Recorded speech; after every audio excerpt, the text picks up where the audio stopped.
বিশ্বজুড়ে উত্তেজনার মধ্যেই ইরানের সর্বোচ্চ নেতা আয়াতুল্লাহ আলী খামেনি বলেছেন, ইসরায়েলের উপর নিক্ষিপ্ত ইরানি ক্ষেপণাস্ত্র বিশ্বের সম্মানিতদের আনন্দিত করেছে।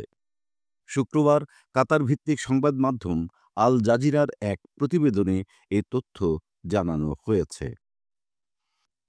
আয়াতুল্লাহ খামেনির সোশ্যাল মিডিয়া প্ল্যাটফর্ম এক্স অ্যাকাউন্টে প্রকাশিত একটি ভিডিওতে এ বক্তব্য উঠে আসে।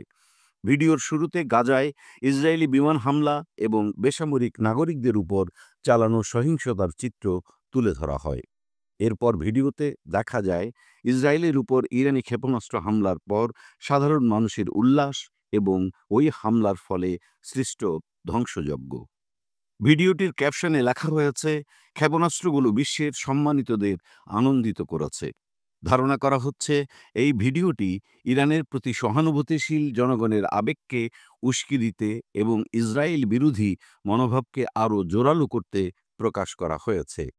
এমন এক সময়ে ভিডিওটি প্রকাশিত হলো যখন ইরান ও ইসরায়েলের মধ্যে চলমান উত্তেজনা চরমে পৌঁছেছে।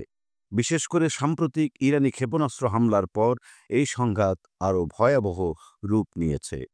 এদিকে ইরানের সর্বোচ্চ নেতার বিরুদ্ধে ক্ষোভ প্রকাশ করেছেন ইসরায়েলের প্রতিরক্ষামন্ত্রী ইসরায়েল কাটজ। বৃহস্পতিবার তিনি মন্তব্য করেন, খামেনিকে আর বেঁচে থাকতে দেওয়া যায় না। তিনি আরও বলেন, ইরানি ক্ষেপণাস্ত্র হামলা ইসরায়েলের জন্য সরাসরি হুমকি। ইসরায়েলি সংবাদ মাধ্যম আর্মি রেডিও জানায়, গুশদান এলাকায় লক্ষ্য করে ইরান যেসব ক্ষেপণাস্ত্র নিক্ষেপ করেছে সেগুলো ছিল একাধিক ছোট সাব ক্ষেপণাস্ত্রের সমন্বয়ে গঠিত। হামলার পর ক্ষেপণাস্ত্রগুলো খণ্ডিত হয়ে বিভিন্ন স্থানে আঘাত হানে, যার ফলে কয়েকটি স্থানে বিস্ফোরণ ঘটে এবং ব্যাপক আতঙ্ক ছড়িয়ে পড়ে।